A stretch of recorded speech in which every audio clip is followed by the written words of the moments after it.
And there we go. All right. So I do truly hope that you enjoyed this month's content as much as I've enjoyed sharing it with you here today. And we're going to get right into your questions, but I would really truly love your feedback. So if you have any detailed questions or just questions kind of in general about how all this stuff comes together, fire them into the chat. I'm really looking forward to this portion. So let's hop in here. From Chad, great presentation, Chris. Good job. Thank you very much, Chad. I greatly appreciate it. So from Sharina says, "Hi, Chris. I'm a new broker. So how does this work for me?" And that's fantastic, Sharina. And again, welcome to this wonderful business, the mortgage business. And the mapping session essentially goes the same way for you. You're just not working off targets from last year. So what you do is essentially look at the lifestyle that you want to lead and associate the essentially dollar cost that it's going to cost in order to live that lifestyle, how many deals you're going to have to do in order to reach that income. Now, you may also have a little bit of trouble coming up with that average deal amount figure in your particular business. Now, you could ask your broker what tends to be what you would see in your marketplace, or another easy way to do that is just go to Google and type in the average home price in your local marketplace, and then take whatever your agreement is on your commission and times it by the average home price in your marketplace, and that'll give you you can establish roughly how much income you're going to have from each deal that you produce, and then map out how many deals you need in order to hit that income target. Now,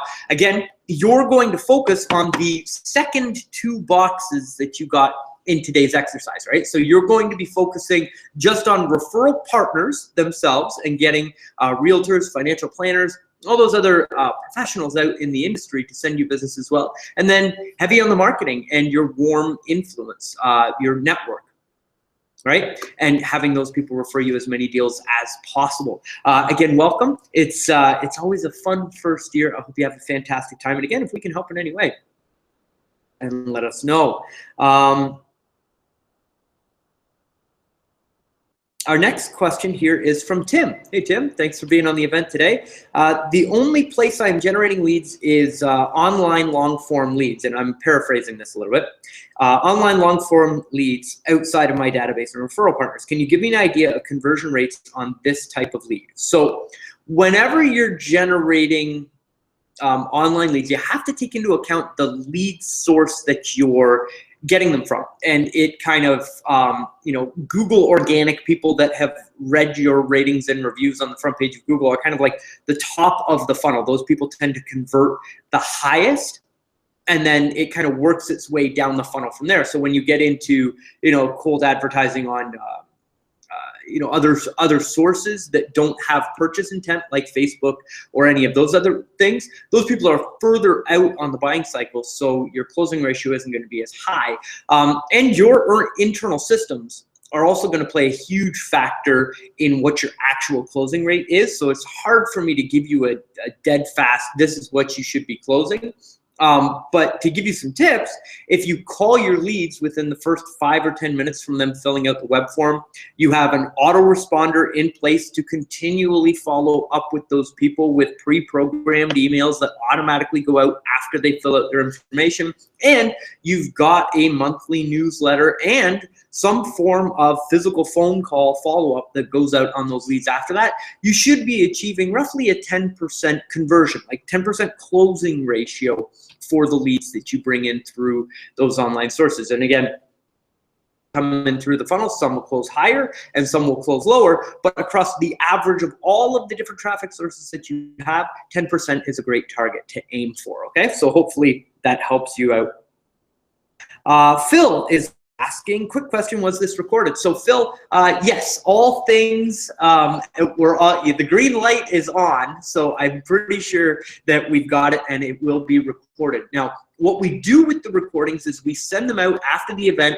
It'll be till tomorrow, so you'll get an email tomorrow. And we'll leave it up, obviously, because it's the holidays and we want people to have time to access the information. So we'll leave it up Tuesday, so New Year's is all taken care of and all that good stuff.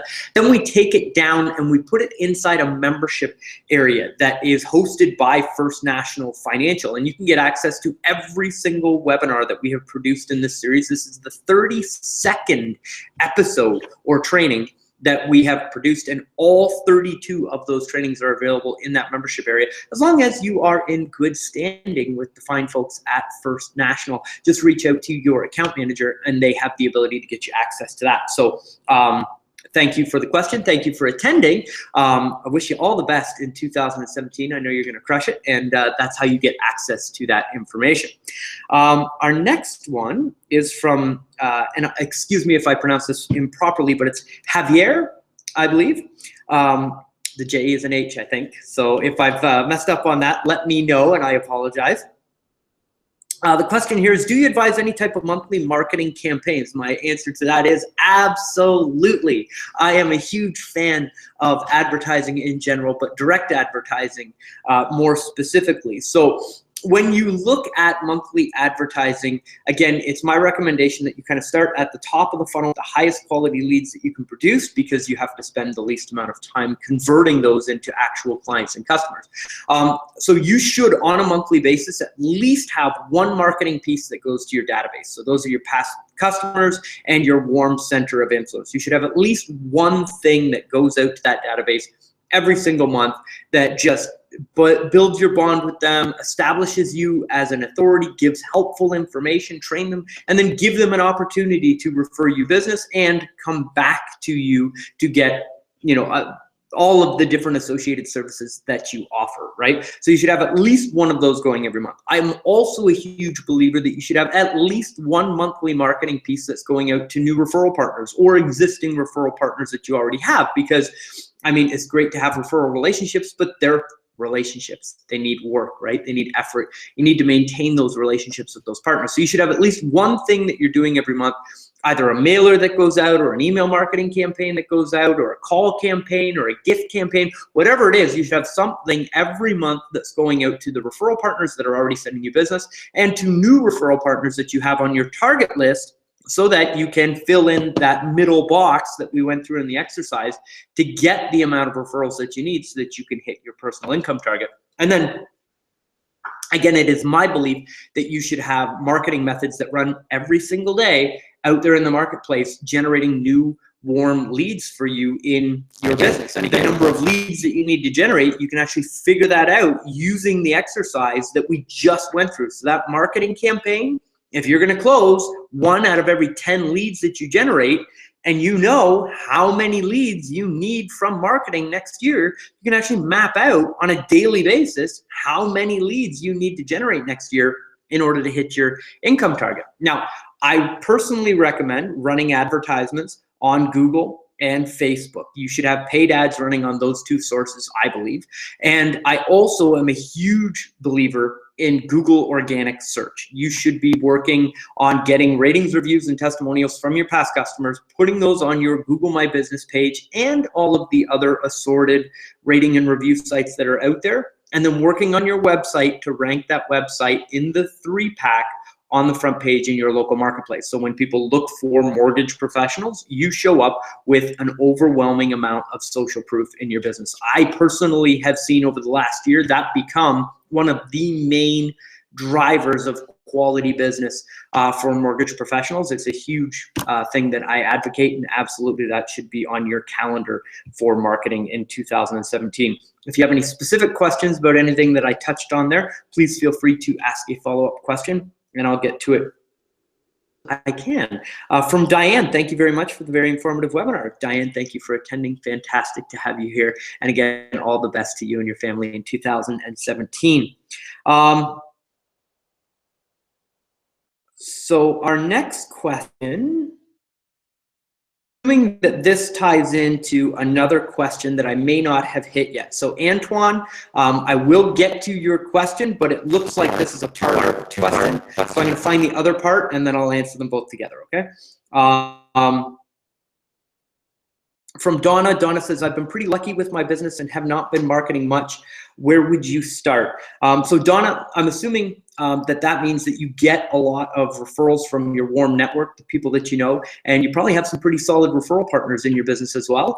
I would maintain focus and energy on those two aspects of your business until you get to a point where you feel that you're getting this law of diminishing returns. And by tracking everything, you actually know when that happens, right? So focus on your warm network of people. And again, if you don't have a monthly marketing piece that's going out to those people, if you don't have some form of monthly marketing that's going out to your referral partners, get it out there and do both of those things once a month and watch what happens to the amount of referrals that you're getting in your business. Now, if you feel that you've tapped out both of those, it's time to look at marketing. And again, my first go-to is Google organic traffic. And then on top of that, looking at paid advertisements on both Google and Facebook. Again, those have been in 2016 and us looking back, a fantastic lead driver for many of our customers, okay? So hopefully that helps.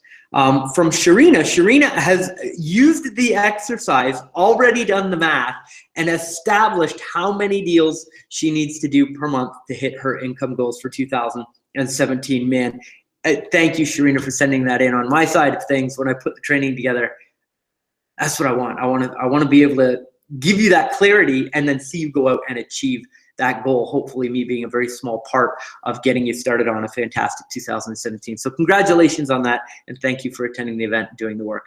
I sincerely appreciate it. I really do. From Nolan said, simple and straight to the point. I love it. Like you always say, I know this is simple, guys, but it works. You just do it. And beautiful to see you here, Nolan. Hope all is well. Happy holidays to you and the family. Great to see you here. Hope all is well. From Chris Moores, thank you for the feedback. Lovely words. Yes. On the PowerPoint presentation, I will be embedding underneath the recording video. So when you get the email of the recording of this event, the PowerPoint will be attached underneath the video. So maybe called a slide deck. The team likes to call things slide decks. I'm still a little bit old school. I call them PowerPoints. It'll either be PowerPoint or slide deck down there at the bottom. But either way, click the button, you'll get the presentation. It's all good, right? Yes, Jeff, the recording is available for you. And again, just check your email and we'll have that out to you tomorrow. And again, I'll skip over that question, just some kind words, some nice feedback. So this question from Tim says, how much as a percentage of my income would you advise spending on marketing for lead generation? Kind of feel like that's a little bit of a trick question. I'm just kidding. That's a difficult question for me to answer because it is directly tied to how effective your marketing is. So I do a lot of this in my business. So to switch a little bit from marketing just for mortgage businesses and looking at my business kind of as an example. So years ago, our average cost per lead that came into our business was around $72, right? So for every lead that I generated across the entire year, I averaged it out, and that was my rough cost per lead throughout the whole year. Now, I, as a marketing guy, that set a goal for me, and in the planning for this year, I said, okay, here's my new target for what I want my lead acquisition to be while keeping my closing ratio at X percentage, right? So I had to keep the quality of the leads the same, but lower my cost. And we were able to actually achieve almost a 50% reduction in our cost per lead from last year to this year. So still the same closing ratio, still the same quality of leads, still the same quality of people, but the cost was completely different. And that's because I tested new traffic sources. I tested new ad copy. I tested new landing pages. We tested new formats for training. We tested everything. Business we tested in order to achieve that metric. So it's not like you're going to run an ad, you're going to generate a lead, and that's just the cost. The beautiful thing about marketing is that as long as you're actually tracking it, what your cost per lead is, and then test 2 different ads, and then see what the lead cost is on those ads, and then use that to refine your marketing budget down or up depending on what you want to do, right? So to go out and say, okay, spend 10% of your annual budget on marketing or advertising, I don't really feel that that's good. Not that it's not good advice, but it's not would give, because that's not how I do it. I establish my cost per acquisition and I work off that number. So the training that I gave you here today, that should essentially be how you lay those numbers out. So hopefully that helps. And if you need specifics, I would recommend that you fill out the consultation.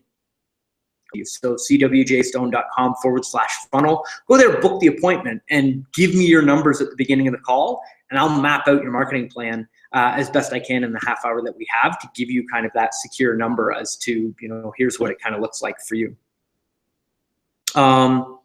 So our next question is from Sue. Hi, Sue. Thanks for being on the event. How to set a Google and Facebook ad campaign with a limited budget, let's say $200 a month. So, so again, this is a great question, Sue. So I, again, take a look, not necessarily at my monthly budgets. So that's where I don't start. Obviously, I have a monthly budget, but the way that I get to that budget is by looking at my annual forecast and then breaking that down in quarterly and then monthly and then weekly and then daily. And I get to an actual daily ad spend of what I'm willing to spend. But it doesn't come from a budgeting perspective.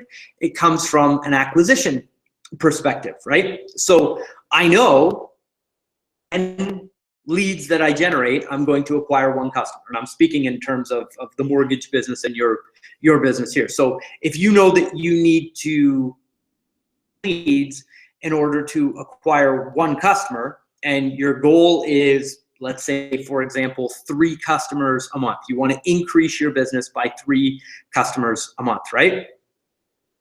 Okay, I need to generate 30 leads and track it so that I know what my acquisition is, that I'm actually closing at 10% and I'm getting my 30 leads a month or 1 a day, right? And I'm getting my 3 deals a month from that advertising. And then you plan your advertising budget around how much you have to spend to generate an actual lead. So whether that's paying for organic optimization of your website to get it on the front page and then tracking how many calls and web forms come from that, or running, let's say, a Facebook advertising campaign. How much money do you have to spend on clicks in order to acquire 1 lead? Is that going to cost you to generate the 30 total leads that you need? And then at that point, you can say, okay, here's how much I'm spending on advertising in order to generate that deal volume. What profit am I generating from that? And then you can see what your net profit is on your marketing and advertising.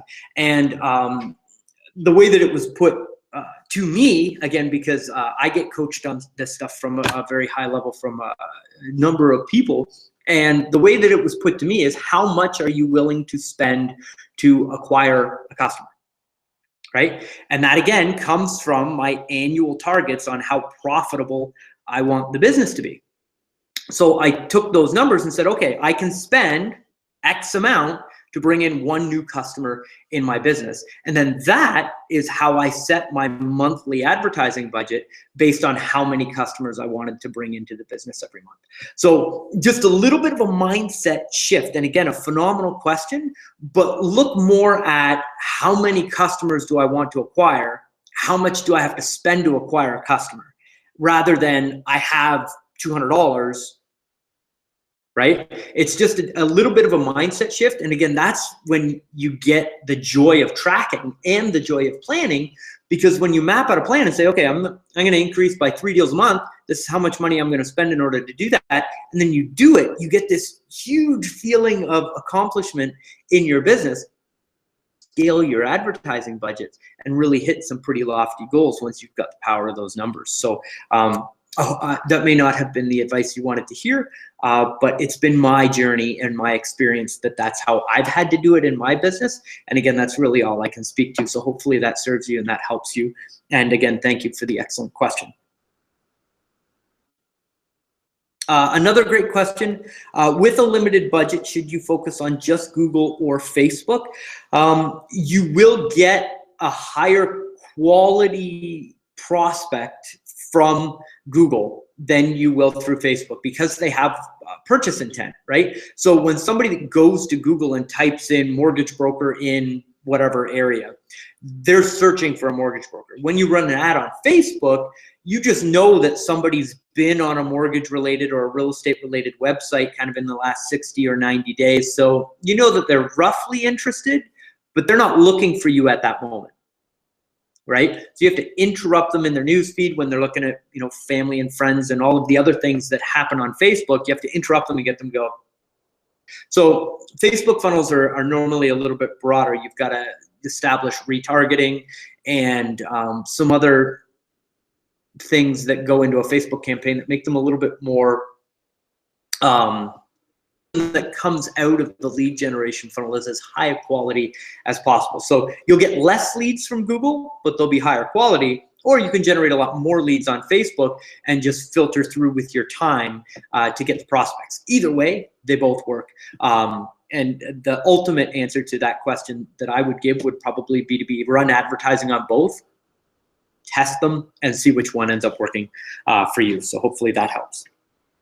Antoine, I have found the first half of your question. So here we go. So Antoine says, it is not easy to go into these details when you have more than 100 deals done. Brother, I feel you. Absolutely, you are totally correct. And going back in time to look at those numbers is difficult. And I know that because I sat down in my business and had that realization, and that prompted me to make a change in my business. So brother, you need a CRM, in my opinion. So you need some type of contact management software where either the administrators that you have working in the office or even if you just, you know, tick the box yourself when you close the file. It is my recommendation at the volume that you're doing that you track everybody that comes through your business through LeadSource. And so that's the way that we do it. So this year we sat down at the end of 2016, and this sounds so weird to say, but we have like hundreds and hundreds and hundreds of customers that have come through the business in 2016. We're very blessed, right? And had I sat down and looked at that same information this year and gone, wait a minute, I got to figure out how many of these were referrals and how many came from the data, like it would be too much work in order to go back and figure that information out. But because I did the work up front, and it was a pain in the butt, but I put the work in and trained the staff on how to do it properly. And now every single person that comes through and either identifies themselves as a high-level prospect or purchases something from us, they are tagged within our CRM with a LeadSource ID. It just sits on their account, and then every week, every month, every quarter, we run those reports, and I can see every single lead source that we have in our business, whether it's Facebook ads or Google ads or YouTube ads or live events or conferences or webinars like this. Everybody gets tracked from where they come into our CRM from, and when they make a purchase or they close the deal in your instance, they just get tagged with that little lead source, so you can just run a report. So this year we were able to run that simple report, took me 2 minutes, and boop, out comes this handy dandy chart, and we can see where all the revenue came through all of the lead sources and the profitability by lead source. So it's not my recommendation that you sit down and go through the anguish of trying to track every deal that you've done down in 2016 just because you've had a fantastic year, and congratulations on your success. But what I would do is take that and use that as empowerment to move through this year and track all of that, so that when you get to this point next year, you're able to look at the business and say, okay, this is working really well. We're going to do more of this next year to hit an even loftier growth target. And these things aren't working maybe as well as I thought they were, which has happened to me. Back our efforts on these areas and just focus on the areas where we're seeing this incredible growth. So I realize it's a ton of work, especially in the situation that you're in, but make those small steps now, put that stuff in place so that you have the power of that knowledge moving into next year, hopefully, or next year. And again, I would urge you to fill out that link, the cwjstone.com/funnel. And let's get on the phone and I'll help you with just, picking a CRM or how to set up a lead source ID, that kind of stuff, because there's a little bit of technical stuff that, needed to be figured out in order to really implement that in our business. And because I've already walked the path, I'd be happy to kind of guide you through how to set all that up. And again, that's a free consultation on behalf of First National Financial. There's no charge for that information for you. First National pays for everything, and it's given to you on their behalf. So take advantage of that. Our next question is Elwin. Great talk. This is awesome. I love it. Thanks. Best goals, not just wishes for the new year. Thank you very much. And fantastic. So a follow-up question from Anton: which CRM do you recommend? Hard for me to give a recommendation in an open format like this. I can tell you that I'm personally a user of Infusionsoft, and it was a difficult first year for us on that platform just because it does so much. We've seen great response from things like Salesforce, but we also see people that are using CRMs that aren't nearly as advanced as that still getting great results. So things like MailChimp. And again, it really does, we need to kind of look at the business and see what all it needs to be able to do for you, and then establish what CRM would fit need. Because the last thing you want is to, put all your contacts into a CRM, get it all set up, and then say, oh, wait a minute, I need it to be able to do, payroll or something weird like that, right? So, well, payroll's not weird, but you know what I'm saying, right? So, again, a little bit deeper conversation. I'm happy to have that with you. Fantastic. Okay, our next question is, well, more of a comment from Amber. Absolutely love the new format. Thanks for doing this, Chris. Happy holidays. Happy holidays to you as well, Amber. Great to see you on the event, and hope all is well with you and your family. Thanks again for spending time here. Our next question from Della. Della says, when brainstorming your lifestyle goals, do you amortize? That is another fantastic question. And the answer to that is sort of. So on all the big lofty stuff, like the trips and the houses, and normally comes with like a 25-year amortization. Yeah, absolutely, I amortize that stuff out. So if you're going to go buy X home and it's going to be whatever amount of dollars it is, we take the the monthly payment, and because I'm weird like that, the accelerated payments on whatever we can put towards that, and then that becomes the monthly that we need to cover with the income, and then each one goes underneath that. And I would urge you to be as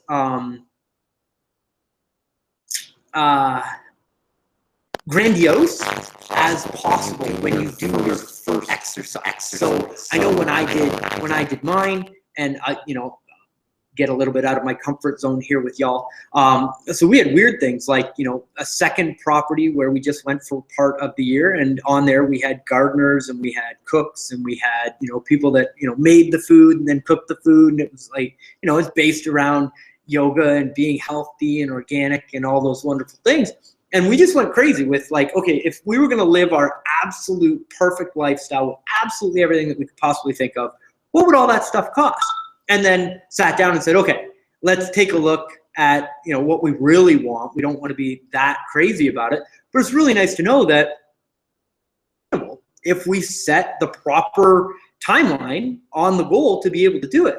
And that's, again, one of the major benefits that we didn't talk about today in doing that exercise, is it kind of freed my mind to the fact that, really, as people in the mortgage industry and in the mortgage business, it's absolutely endless for us. It's a phenomenal business to be in. Yeah, there's a lot of change, but we get to help a lot of people, and the compensation that we get for doing so is fantastic as well. So I urge you to set lofty goals and take a look at what that will actually cost, because I think you might surprise yourself, right? So thanks for that, and hopefully that helps. And again, I'm not going to talk about any individual CRMs or the feature sets within, just because it's, again, I just don't feel comfortable mentioning other companies or endorsing anything during these events. But anybody that has any questions specifically about CRMs or what they do, again, I urge you to follow that link, cwjstone.com/funnel, and fill that out. And I'm happy to answer any questions that you have candidly in a one-on-one conversation. I'll share all the knowledge that I have. I'm not a CRM guru or expert. I'm learning Infusionsoft just like everybody else, but the team's become fantastic with it, and been through a bunch of other ones as well, so I can speak to those as well and help you as best I can. Okay. All right. Big thanks to First National. That's very kind. Thank you very much. And to get access to the recordings, you email your First National account representative or get together with them. Give them a call on the phone. Obviously, you should be in regular contact with them while you're sending deals back and forth, and just ask them, hey, how do I get access to the Chris Johnstone membership area? And they'll be able to send you the link where you can sign up for that for free. So hopefully that helps out as well. I love this way this is laid out. I did my business planning based on volume, and I'm looking forward to viewing this from a lifestyle perspective. So Frank, fantastic, man. That's a big reason why I put the training together, just to kind of give us another perspective or vision as to actually how you're going to achieve those goals. So hopefully that helps out as well. And my goodness, look at the time. So we are right on 3 o'clock. So we'll take one more question here, and then anybody who I haven't gotten to your question, I'll respond via email back to you. Everybody will get answers to their questions here during the event. So we'll take our last question here from Arlene. So I picked a horrible question. Arlene says, Chris, can you pull up the PowerPoint and show us an example of how you run the numbers of the goal setting exercise? So Arlene, unfortunately, I don't think that we have enough time to do that, because that in itself would probably take me a half hour just to lay out all the numbers. But you are going to get access to the PowerPoint or the slide deck, whatever you want to call it. And in there, you can actually, click on it and fill out your own information right there on that PowerPoint slide, and then pin it up in your office, as well as the annual calendar, which I highly recommend that you print out and post up in your office so that you can keep on track with all of the different monthly activities that you need to do in order to hit your massive, lofty 2017 goals. So with that, we are going to wrap up. My name is Chris Johnstone. This event has been sponsored by First National Financial, and sincerely from me to them, thank you for hosting this series and for bringing us all together and helping to share this information. And to you, thank you for being part of this journey. I hope that you've enjoyed all of the training that we've put out in 2016. There's much more to come in 2017. I've got some fantastic things planned for y'all. Enjoy it. Thank you for the kind words and the feedback. So for me and my family, to you and yours, I want to send you much love. All the best for the holiday season and the new year, and I look forward to seeing you all in January. So with that, thank you very much, everybody, and enjoy.